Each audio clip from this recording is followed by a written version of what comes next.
This program contains dramatic reenactments and material that may be disturbing to some audience members. Viewer discretion is advised. For the crew of this yacht, ending up in a life-or-death situation was the furthest thing from their minds. But when an unexpected storm blows in, Mayday! Mayday! these sailors barely know what hits them. Adrift in shark-infested waters, their bodies rapidly begin to shut down from dehydration and infection. Death is a relief for some, staying alive, a nightmare for the others. Who survives on I Shouldn't Be Alive?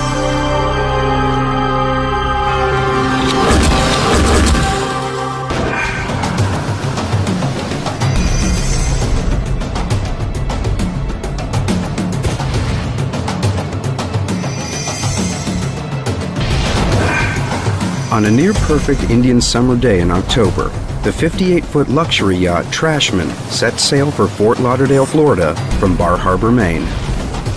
The boat's name isn't lost on those who know of her owner. He's made his money, and lots of it, in the garbage business. It's a delivery run for the yacht. She's carrying a pickup crew of 5 that just hired on for this sail. 1,300 miles down the eastern seaboard on a course sometimes referred to as Hurricane Alley. Weather permitting, it's a 6-day trip. Weather permitting. The crew's an odd mix. Deborah Scaling Kiley is the most experienced member, with boasting rights of being the first American woman to have completed the grueling Whitbread Around the World yacht race. I love to sail because you're working with nature. There's another force, and you become one with that force. And I'm a junkie for it. I'm an adrenaline junkie. The skipper is John Lippitt. He's an affable sort of guy with some solid sailing experience. He showed me his resume, and it was quite impressive. He had actually been on a boat called Black Knight, which was the committee boat for the America's Cup. And you know, to be the skipper of that boat, you can't be all bad. You got to be a pretty good boatman. Is everything all right? Meg Mooney is along for the ride. Would you like some coffee or sandwiches? She doesn't have any real sailing experience except for being the skipper's girlfriend. Meg was fun. She lightened things up. She was kind of a girly girl. It was kind of fun to hang out with her for a while. I hadn't done that in a long time. Brad Kavanaugh joins the crew when he hears his friend Debbie is on board. He's a capable sailor, but knows there's more to learn. I'll take the next watch with John. Ask him to come up. I was in heaven. I was on the big version of my parents' boat with these nice new people heading to Fort Lauderdale, and I couldn't have been happier. It was so different from what I'd been accustomed to. It's like I could relax for a change and enjoy the ocean.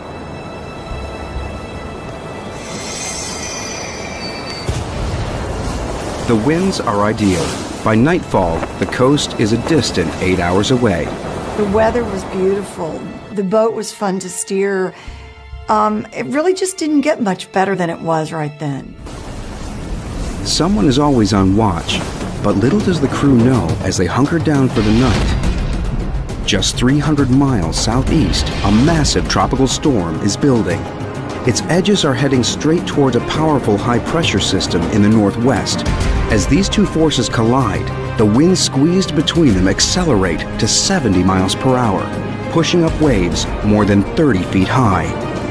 Trashman is sailing in the middle of this collision course. Meg, a bit uneasy, goes up on deck. Bad move.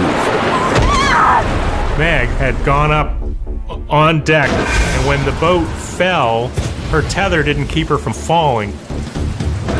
Debbie! Wake up! Debbie! Blowing a gale out there. Meg's falling. She's hurt and we're taking on water. John! She's hurt real bad. Can you come take a look at her?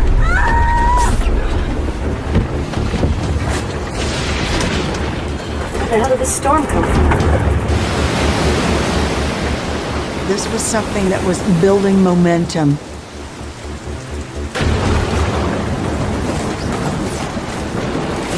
Meg, what the hell were you doing up on deck in this weather anyway? Debbie, leave it. Just help her, okay? But John... Debbie, for once, will you just do what I say?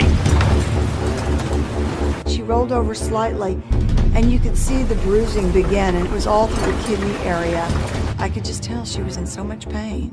I want to go home, John. Take me home. Yeah, that doesn't help. Brad and I went up on deck to take our next watch, and it was wildly out of control. At the helm is the fifth member of the crew, Mark Adams. He's a friend of Brad's, and to the others, a bit of a wild card. Oh, great! He doesn't seem at all concerned about the bad weather, and he's doing his own thing without a care in the world. Mark's up on deck, just woo, howling at the wind, and I could see why. The wind was like 40 miles per hour, and I started to get a little worried, just a little bit concerned. John is anxious to get help for Meg, so he radios the Coast Guard. They advise him to head inshore to Wilmington, North Carolina. Easier said than done. John discovered that he didn't have any charts to take him into this part of the coast. It was just one more little omen that things weren't great. It was that he wasn't prepared. Sailing vessel Trash Man calling Coast Guard. We urgently need a compass heading so we can head inshore. We have no chart. Over. The Coast Guard advised us that we should go to Wilmington, North Carolina. But when we altered course and headed into the coast, those waves just started smashing into the boat and impacting us. By heading west towards the coast, Trashman's crew turns her side on to what locals call the North Wall. It's claimed bigger ships than Trashman. In these freak conditions, as the storm waves race forward, the Gulf Stream pushes at the bottom of every wave, so they become steeper, with peaks that break like crashing surf. By following the Coast Guard's instructions, Trashman is hit repeatedly broadside by the advancing walls of water. Surfing down those waves, it was like a roller coaster, and it's like an elevator when it drops. The yacht's sails have been trashed by the storm. John's nursing the overworked engine, the only way to power through the waves. The alarms all went off and the engine overheated. The engine was gone, and that was the end of our ability to charge the batteries. We were quickly going to be running out of power to speak to anybody from off the vessel. Now we had no engine, no sail, and we were just floating out there in the ocean.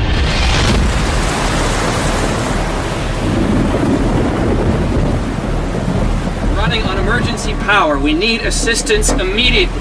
We're in trouble. Our engine is down. Our sails are damaged. We need immediate rescue. Over. Two merchant ships are relatively close by, and the Coast Guard asks them to head towards the Trashman. It gave us this false sense of security, and I think that's probably the kiss of death. Roger that. Over. The auxiliary power finally dies. Come in, please, Coast Guard. This is Trashman. Are you still there? Over. All means of communication are gone. Calling Coast Guard. Over. There's no way to steer or power the Trashman. There's nothing this crew can do but hope to ride out the storm in one piece. When it gets dark and you're in a storm that you really don't know the magnitude of, it's frightening. There's no sailor in the world that can tell you it's not. It's the monster in the dark, and you don't know if it's under your bed, and you don't know when it's coming out, but you know it's coming out. One of these times we got to the top of one of these waves, and it crested and broke, like at the beach, like Hawaii 5-0. And the boat fell off the top. You know, we were in free fall. And then we impacted against the window. And the water just poured in. Debbie! Debbie! We gotta get out of here! Go, let's get out of here! Go! Here's the boat sinking, and we're scrambling to get to the deck, and I hear John over here going, Mayday! Mayday! We're sinking! We're sunk! Anybody! and I get up on that deck, And it was just like a slow motion dream. We're going down, and we're going down fast.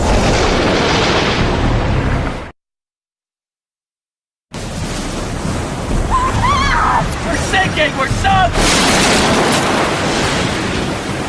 As the waves continue to batter the trash man, her crew scramble for their lives. You don't think about dying. You don't think about drowning. You don't think about anything. You think about getting away from this boat that is going under, and it's sinking in less than 2 minutes. It's just going down like a big rock.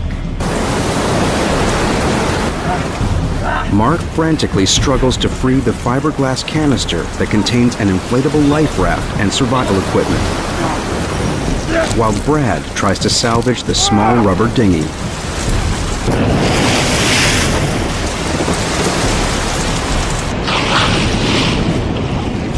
I swam after the dinghy, kicking off my sea boots and my foul weather bottoms, thinking, my dad's gonna kill me. I've just let his boots sink. And then thoughts of my mother and how horrified she was gonna be and how sad that when she learned that I had died there in the ocean.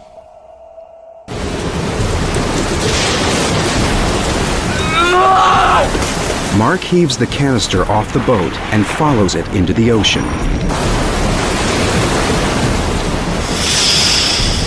The life raft inflates.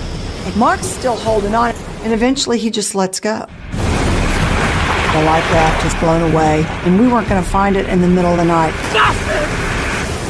Did you manage to get anything from the yacht? Nothing! We're dead! Inside that life raft was everything that we needed to live, to survive what we were going through. It had an emergency beaconing device, which a plane could have picked up on, had water makers to make fresh water from salt water. Food, fish hooks, mirrors, signaling devices. And in that rubber Zodiac dinghy, we had absolutely nothing. I'm so sorry I lost the life raft! Our chances for survival were 0.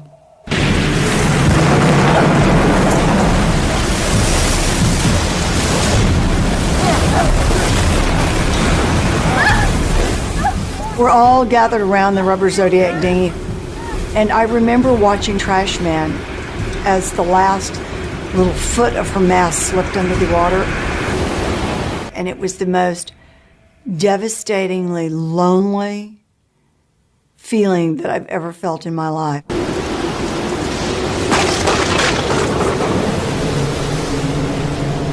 By contacting the Coast Guard, they should have been on the way. Cavalry rushing in.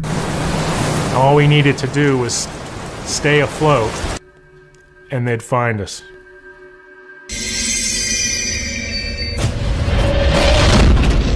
The next day, when the sun finally came up, the sky was overcast and gray. The air temperature being 40, we would definitely succumb to hypothermia. Let's get under the dinghy! There's a shelter! I can't! No! I can't! We'll be out of the wind! Instead of getting into the dinghy, Debbie suggests the crew get underneath it, using it to shield them from the cold winds. She knows that if their body temperatures drop too low, they're all in big trouble. Oh, come on! Check on you! The sad thing was that Meg just couldn't participate. I think it was too painful for her. But more than anything, Meg was very claustrophobic. They're in the water for 6 hours before Debbie decides their plan isn't working. Okay, we gotta get out of the water! It's cooling us down! Give me a minute! We devised a system where we positioned our bodies suspended by a line that we'd rigged. Lie down next to it. By stacking ourselves like a bunch of fuel rods in a nuclear power plant, we were able to share our body heat and to keep ourselves warm. That's fine for the crew sandwiched up under the dinghy, but Meg's still in the water, and it's sucking the warmth out of her body faster than she can make it up. The blood supply to her arms and legs is shutting down. Her breathing quickens as her heart races to support the shivering that's trying to warm her up. If her body temperature continues to drop, Meg's heart will stop beating. Whatever the risk, Debbie just knows that they have to get her out of the water. We decided we would flip the Zodiac dinghy over and we lift Meg in.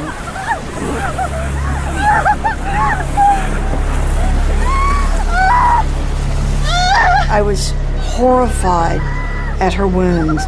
The wire in the rigging had cut almost all the way to the bone, and she had huge gaping wounds on her leg. It was heartbreaking. Just those wounds alone were a death sentence.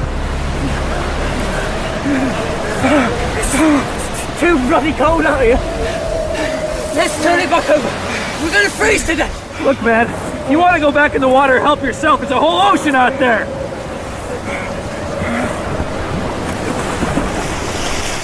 We hung there for a minute, and pretty soon he goes, "Quit kicking me." I'm not touching you.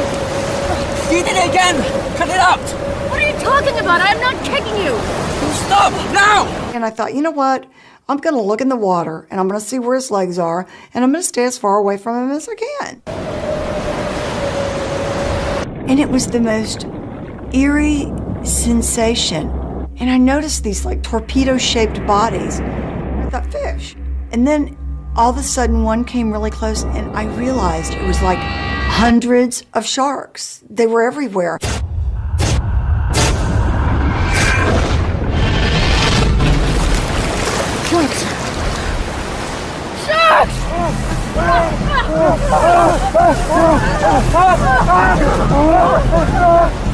And just the minute we got in, fins just everywhere in the water. And I don't mean like 2 or 3.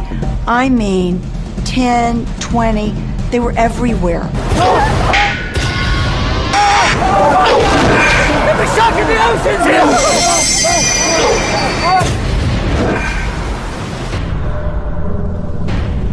Meg's open wound is leaving a trail of blood and pus. Even though it's quickly diluted in the ocean, infinitely small traces remain that sharks can detect. The tiny folded tissues in their nose are lined with millions of chemical sensors that give it an extraordinary sense of smell, 10,000 times more powerful than a human's. Sharks literally can detect a drop in the ocean. I've never seen so many sharks in my life, not in my entire trip around the world. It was the most frightening feeling I've ever felt. Mark, I'm warning you! Do not hit a single shark with that! Are you out of your mind? What do you think's what? You're gonna calm them down? Give me that! Our biggest threat was not just the coal, but a wave breaking underneath us and flipping the Zodiac over and dumping us back into the shark-infested water. So what we had to do is devise a system to try to slow the little rubber Zodiac down. Hey, Debbie! Do you think maybe we can make a sea anchor out of this thing? Stabilize this tub? But as soon as we threw the piece of plywood over the front of the boat, the shark swam up and grabbed it in its mouth. These were not little sharks. And this one was big enough to pull a 13-foot rubber Zodiac dinghy with 5 people in it wildly through the water. By nightfall, the storm dies down and the strong winds move out. This band of 5 is grateful to have survived a shark attack, but they remain wet and cold, and now hungry and unbearably thirsty.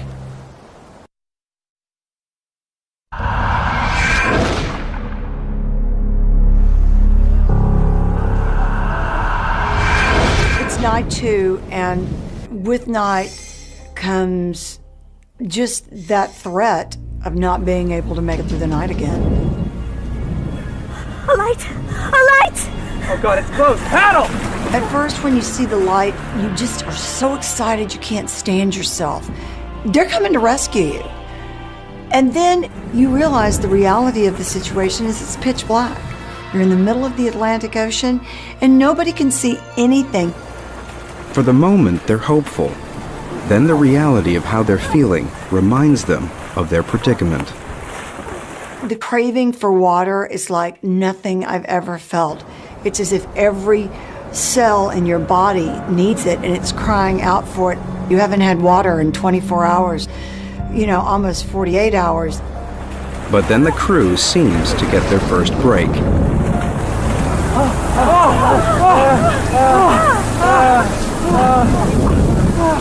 I can remember lying there and opening my mouth, but all I got was the wind blowing through my mouth and actually drying my mouth and my tongue more than the moisture coming in from the rain.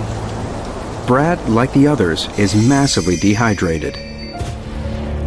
The flesh in his body is actually drying out. Without enough water, his blood pressure is dropping. His heart is pumping harder. Without enough water to make urine, toxins are building up in his bloodstream. If he doesn't get fresh water, he'll be unconscious in 4 days, dead in 7. All of a sudden, we remembered about the ship, and we looked out, and the ship was gone. Maybe that was a chance for survival. It's the ultimate despair. And at that point, I just couldn't take it. I felt that I was being teased by the environment and by the powers that be. Oh, I stood up and I gave God the finger, started, saying, "What are you doing to us? If you're gonna make it rain, let it rain so we can get some water." And the last thing you wanted to do is curse God, because that was about the only chance we had for survival. And what would kill them first? Dehydration? Hypothermia? The sharks? There was always a fin somewhere. They were always bumping into the raft and pushing us around. Then they'd go away for a while, and just about the time you think that they'd gone away, they came back again. One question runs like a loop through all their minds. Where's the Coast Guard? For that matter, where are the merchant ships the Coast Guard said they would send Trashman's way? Well, we were starting to get very frustrated with the Coast Guard because without food and water, we were really starting to suffer. Hey, do you think a ship will rescue us before the Coast Guard finds us? Coast Guard's on its way. Yeah, sure, of course. Coast Guard's on... Hey, guys, I got news for you. The Coast Guard ain't coming. They never were. They forgot about us. We're on our own. Thanks a lot, Debbie. It was as if I had dropped the final curtain on the show. They just all kind of sat back and looked at me like I'd lost my mind. Hey, Brad, where do you think we are? Well, from roughly where we went down, we're anywhere between 35 and 135 miles off the coast. What? Is that far? We could still be blown to shore, right? Guys? In fact, the dinghy is drifting towards the middle of the Atlantic. The bottom of the boat was fetid. It had a mixture of urine and blood and pus. We were in absolute agony because we were starting to get massive staph infections all over our bodies. When I looked at Meg's leg, I was mortified. Her wounds were open and already beginning to fester. By now, the bacteria are multiplying out of control, and Meg's body is just too weak to fight them off.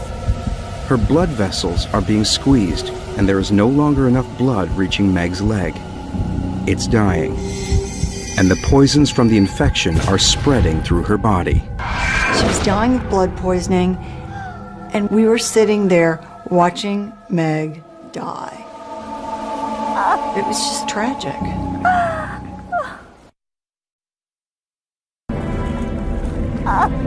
The 5 survivors of the Trashman are barely holding on to life after 3 days at sea. Night 3, with all the infection coming on and the starvation setting in, we all were getting very delirious.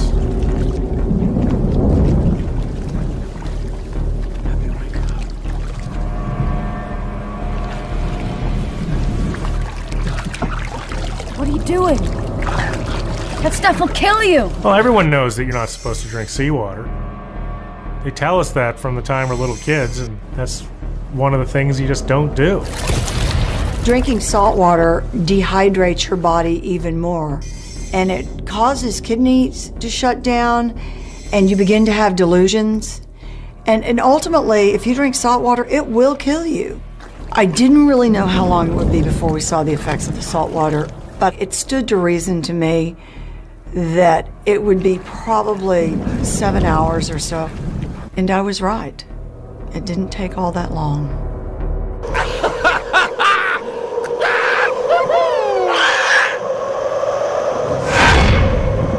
It's too hot.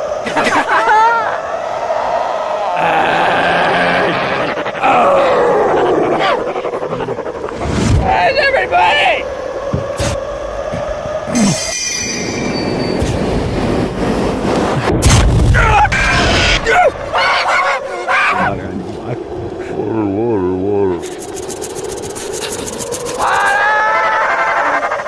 Come here. Come to Johnny.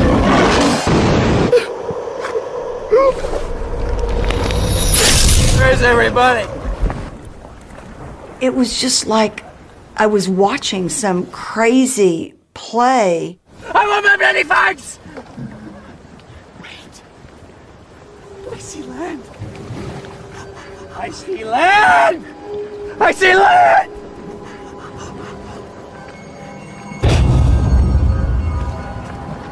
It's right there, man. You see it? It's right there in front of us. We're just off Falmouth, Meg. We'll go to the hospital where my mom works. She'll take care of us. We're in the middle of the Atlantic Ocean. We're nowhere near Falmouth. That's total crap, man!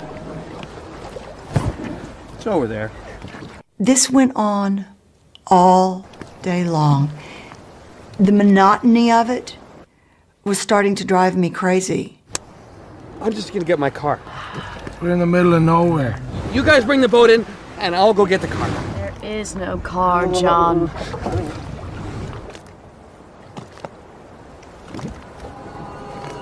There it is. I see it. I'm just gonna get the car. And then all of a sudden, he jumps off the side of the boat. John. And we're like, where are you going? There is no land, there is no Falmouth, and there are a lot of sharks out there. You need to come back. John, get back in the boat, John. John, go back in the boat. Get back in the boat, John. He's coming back. Brad, do something. I can't. I don't have the energy, Debbie. Look how far away he is. There's just physically not enough strength in me to force him not to go.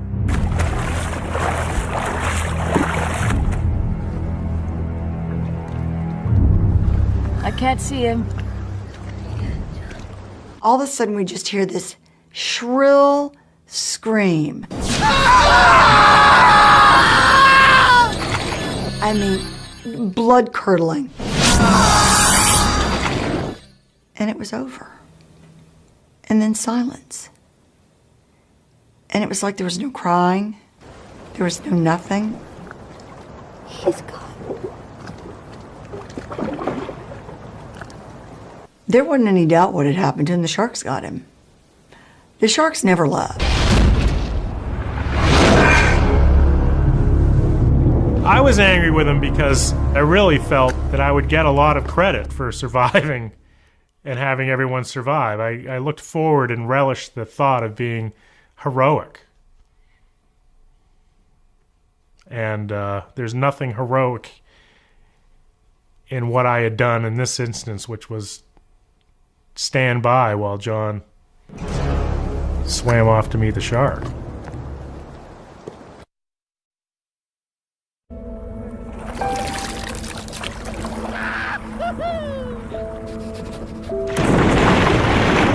Of the 4 remaining survivors from the shipwrecked trash man, only Brad and Debbie still have their wits about them after 4 days at sea. Meg's barely alive, and Mark is delusional. I'm just going back to the 7-Eleven to get some more beer and cigarettes. Mark, you're not going to the 7-Eleven for anything.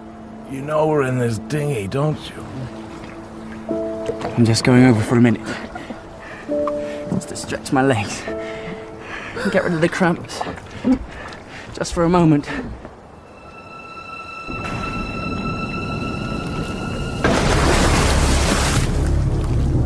Brad and I get up and we go, man, the sharks just ate John. No. I'm just stretching my legs. Getting right back in. We feel this. Bam! Then we feel a bam again. And there's like this frenzied attack. And the sharks are eating Mark underneath the Zodiac. It was, without a doubt, the most horrifying moment of my entire life.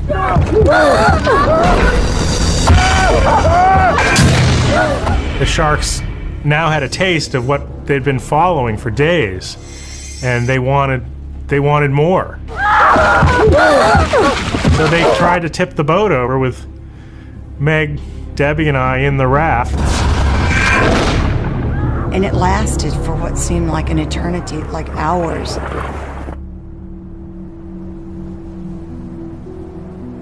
That night, I remember waking up and looking up, and there were stars everywhere.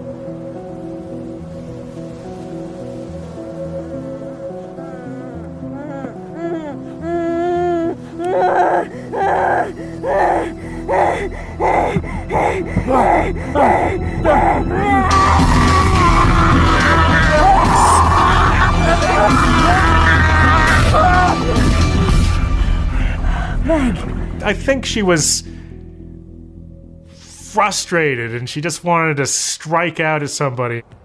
I mean, John really did her a dirty trick, leaving her there in the raft. She took her hands and started moving them in the air like a Spanish dancer, like she was in completely some other world. And then, out of the blue, she just started talking. What did she say? I don't know. And it all of a sudden became very clear to me that Meg was speaking in tongues. She's dying, isn't she? She was dying. She was really close to death.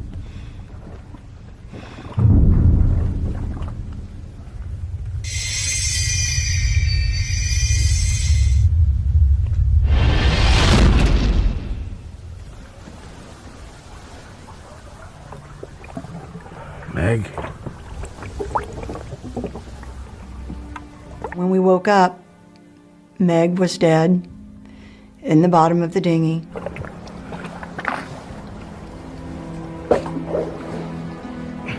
All that fetid mixture that was left over from the seaweed and the urine and the pus and... Debbie. We were starving, and you've heard of cannibalism at sea, and are we gonna, nourish ourselves by somehow figuring it out how to butcher her and eat her? Oh, she's too infected, Brad. We have to get rid of her. I'm so hungry. My stomach's twisting in pain. You're right.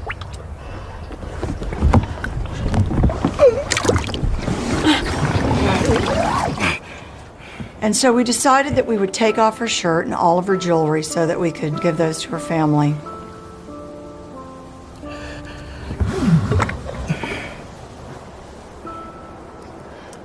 I got really mad at Brad because he was like, I can't get the ring off. I'm like, get it off. It's not like you're gonna hurt her. Just take it off and get it off.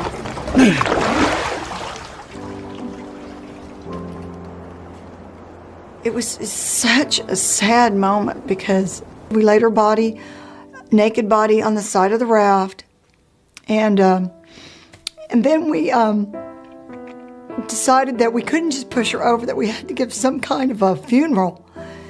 And so we said the Lord's Prayer, And Psalm 23. Our Father, who art in heaven, hallowed be thy name. Thy kingdom come, thy will be done. And then we just gently pushed her body overboard.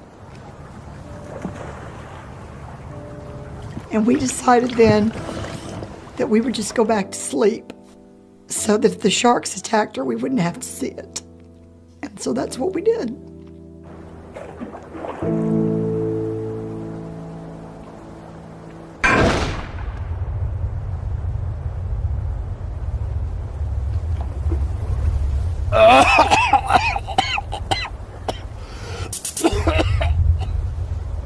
You okay? I don't know. I've been retching ever since I woke up. It's the water in the bottom. Meg's died in it. It's making you ill. The sun's only making it worse. We gotta wash the dinghy out. I can't. I don't have the energy. Yes, you do. We're turning this thing over right now. What about the sharks? I haven't seen sharks for hours. Come on, Brad. Don't give up on me. And it really scared me because I did not want to have to live in that life raft alone. I gave it a few good pops and I almost got the boat over, and then I lost my grip on the line.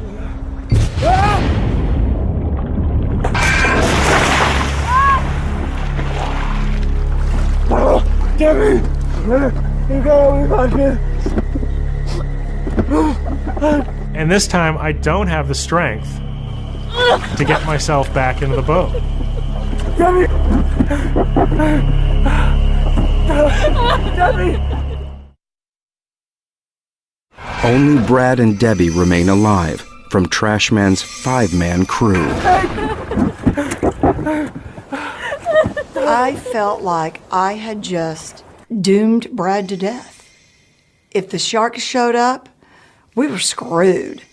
I could give a crap about what Debbie's thinking. This time she's just sitting there being completely useless, and I'm still alive, and she won't help me climb in the raft. She's finding it impossible to help me to climb into the raft, and I don't know what's on her mind, but she's not thinking straight. There's nothing wrong with Brad's thinking. He's bobbing in an ocean full of sharks. He believes he's too weak to pull himself out. But his rising panic triggers adrenaline to flood into his bloodstream, which dilates his blood vessels and raises his pulse, supplying extra oxygen to his body. The same panic signals trigger a massive response in Brad's arm muscles. This gives him one moment of superhuman strength.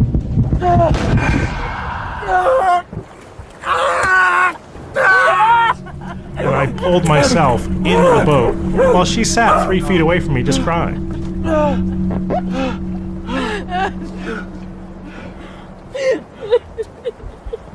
We were each at one end of the raft. He wouldn't talk to me. He was so pissed off at me.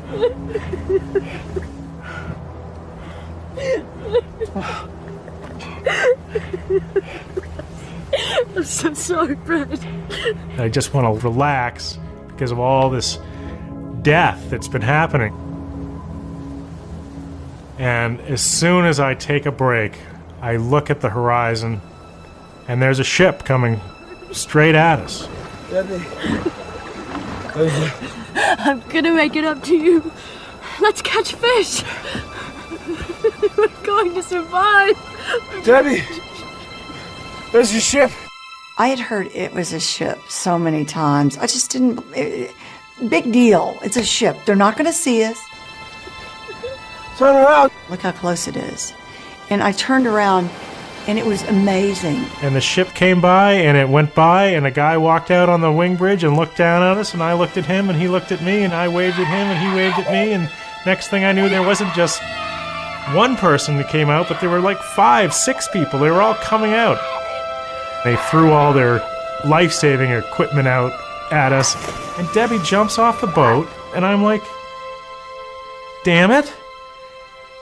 You know, don't leave your friend Brad here all alone. What? No goodbyes? Nothing?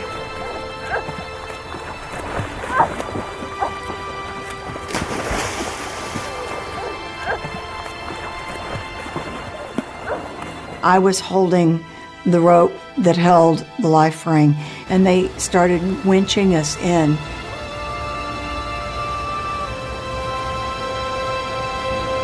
And then a big sailor picked us both up. And when they finally hand me off to the last guy, he just gently lays me on the deck, and I realized that they were Russian. And I didn't care. I didn't care where I was going. I didn't care who these people were. I was lying there, and Brad was there, and we were alive.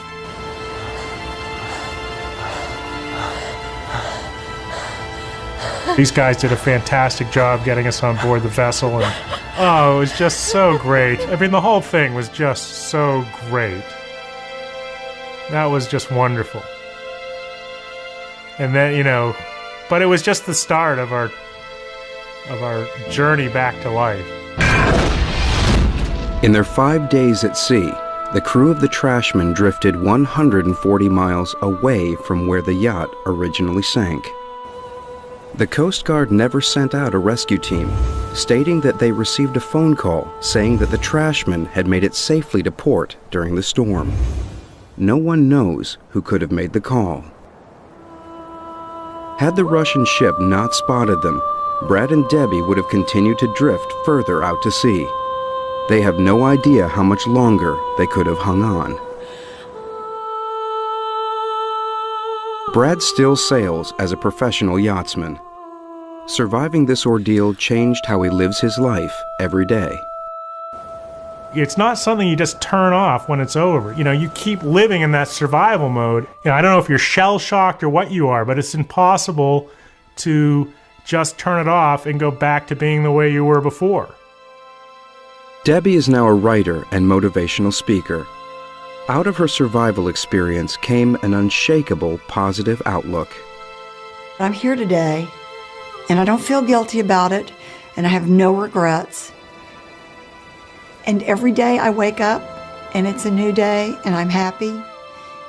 And I always try to find something good in the bad things that happen to me. There's never a day that you're more thankful for life than the day you almost die.